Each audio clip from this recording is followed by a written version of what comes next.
Lógica é da sangria da nação, que a nação não sabe. Mas deixa eu... Olá, tudo bom? Hoje eu quero te convidar a fazer uma viagem histórica sobre a nossa política. Na verdade, algo mais aqui para os anos 80, 90. Falar de uma figura, uma pessoa que por muito tempo esteve na política nacional, tentou vir várias vezes como presidente da República e teve os seus trejeitos, né? O seu maior carro-chefe. Né? Entre esses trejeitos, era a forma dele falar firmemente, né? Ele tinha muita convicção do que falava fortemente, assim, era confundido até com posturas totalitárias, né? De posturas de homens totalitários, confundiam até com posturas de ditador, né? Mas muitas vezes ele chegou a dizer que não era ditador, que não tinha essa postura nazista, né, que muitas pessoas falavam. Na verdade, a gente sabia que tinha um conluio ali da grande mídia para apoiar quem a grande mídia queria naquela época, quem os poderosos, os establishment, queria naquela época, que eram os candidatos de esquerda e de centro ali, que se faziam de direita, enfim. Eu estou falando do Meu Nome é Enéas, e hoje eu te convido a fazer uma análise sobre alguns vídeos que eu separei aqui, de algumas propostas que o Enéas tinha para aquela época que entraram em voga agora, por exemplo. Ele já sabia o que precisava ser feito, né? E tanto é que nós fizemos que foi feito agora. Por exemplo, um exemplo disso é a reforma tributária do Brasil. Olha o que ele fala aqui, num debate, a TV Band, era uma entrevista, né, chamada...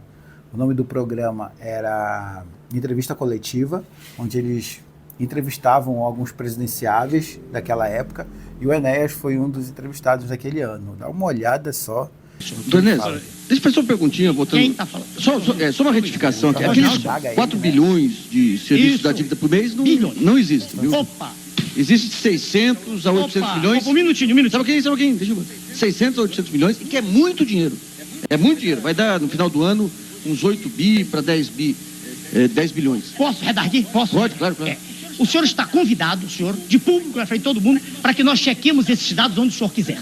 Não tem. Não, porque senão eu digo uma coisa, o senhor diz outra e minha palavra contra a sua. Não, olha... 4 bilhões de dólares, 4 bilhões, esse é o valor noticiado pelo Globo. Não, tá bilhões, peraí.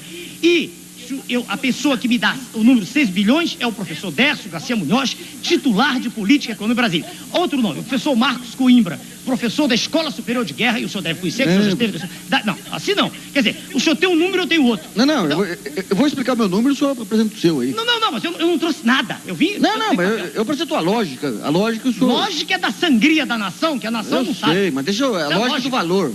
Eu apresento a lógica do valor, o senhor rebate. Pois não. Nós temos um estoque aí de dívida disponível de 40 e poucos bilhões de dólares. E um juro real. Em poder do público. Em poder do público. E um juro real. O senhor disse aos quais não se paga o juro. Professor, se o Tesouro paga para o Banco Central, tá dentro do governo, não sai para fora. Isso não existe, isso aí. Não existe. Tudo bem. O dinheiro que sai realmente de obras, de orçamento e vai para o investidor, é uma quantia de 600 a 800 milhões. A palavra investidor é um eufemismo, especulador, né? O senhor está muito rigoroso aí. Sou rigoroso, senhor. O Só porque isso não produz riqueza. Não, mas mas quando o senhor é rigoroso na palavra, o senhor desvia do raciocínio. É isso que eu estou querendo pegar aqui. Não, doutor Enéas. Eu estou dizendo o seguinte, 600 a 800 milhões de dólares, mas que é muito dinheiro, Agora é insuficiente para atender a todo... Sem dúvida. Essa história. Agora eu pergunto o seguinte, o senhor tem de um lado... O senhor fez uma proposta de ampliar a ação do Estado. Sem dúvida. De outro lado, o senhor tem uma proposta de reduzir os tributos. Como é que soma isso aí? Uai, mas na medida em que todo mundo sabe isso, qualquer estudante de economia, na medida em que a alíquota cai, a base de arrecadação aumenta. Isso é primário. Professor, primário. Quanto mais imposto o senhor cobra, mais o indivíduo sonega. Então, nesse limite, se o senhor acabar com todos os impostos, vai arrecadar o infinito. Não. Ainda bem que a sua lógica não chegou a isso. O que o senhor está falando é um sofisma. Claro, mas claro, estou chegando no seu monte de areia do qual eu tiro um grão. Você tem limite para baixar e para ter um resultado. Não, mas é perfeitamente possível chegar-se a uma alíquota. A ideia do imposto único, que é a ideia muito bonita. Muito bonita. Contra ela está todo o sistema. Quanto o senhor acha que o senhor pode arrecadar reduzindo? Quanto o senhor vai reduzir de alíquota e quanto que o senhor acha? Vamos pegar qual o estudo matemático que o senhor fez? Vamos pegar o imposto único, aí está. 0,25%. Em abril, a arrecadação foi de 150, mais ou menos, números redondos, milhões de dólares.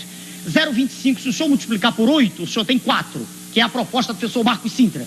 4%. Mas o senhor está indo contra a sua lógica. O senhor aumenta a alíquota e aumenta o tributo. Não, o senhor disse que tem que meu diminuir Deus, a alíquota para aumentar a arrecadação. Um minutinho, senhor. A sua lógica complicou. O senhor normalmente pensa depressa, mas agora foi mais devagar. Um minutinho. 0,25 é o que está aí.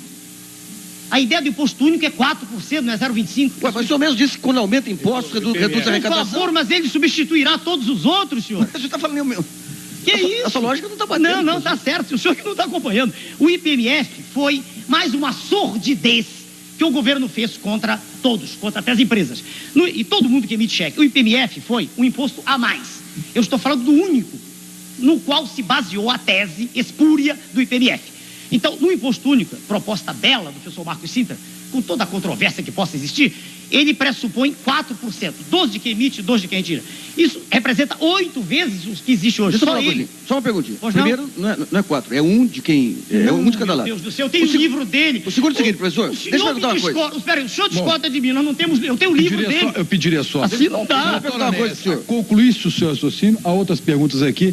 A pergunta também do auditório, senão nós vamos terminar nunca. Deixa eu fazer só uma perguntinha em relação a isso. Não, mas não, senhora. Quanto ainda agora ele negou um dado que eu tenho. Os juros internacionais, professor, hoje estão na faixa aí, moeda forte. Pequena.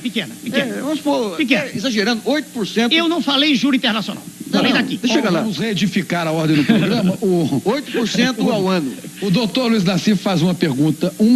Tá. O doutor Enéas responde uma 15 pergunta. segundos. Gente, Você tem um juro de 8% por favor, ao tem ano. 15 segundos, senhor Luiz Nassif. Eu vou marcar aqui. Vou marcar aqui. Por que eu usaria cheque se a cada transação eu pago 4%, que equivale a metade do juro anual em economia desenvolvida? Por que eu usaria cheque? Bom, a ideia é que quando eu tiver esse imposto, eu teria eliminado essa carga tributária. Ele substitui tudo mais. Mas não responde. Responde, porque todos nós pagamos mais de 4%. Respondi. É de 4%? É 4%. Por que eu usaria cheque se vai me levar metade de uma remuneração? Quando eu emito cheque, meu Deus, está havendo uma... Eu pago 2, o outro é que vai pagar 2. É 2. 2% é menos do que tudo que eu pago hoje com todos os 58 impostos que aí estão, sem dúvida. Precisamos os dois sentarmos e lermos o livro. Doutor Enéas, o senhor tem na sua biografia, o senhor tem uma... Você vê, né, cara? O Enéas falava naquela época de reforma tributária. Você diminui os impostos, você concentra o imposto em um só, né?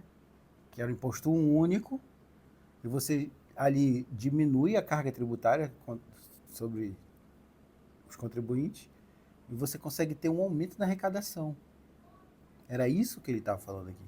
E para o jornalista daquela época, 1994, para eles era um absurdo, não podia, isso aqui não podia existir, não tinha lógica isso. Você vê, um cara que super, ultra inteligente esse cara. E ele já dizia a verdade naquela época, que precisava ser dita. O que é que você acha? Você concorda comigo ou não concorda? Deixe seu comentário aqui embaixo, lembre-se de se inscrever no nosso canal e até o próximo vídeo. Eu vou fazer mais vídeos do Enéas aqui. Valeu? Até mais.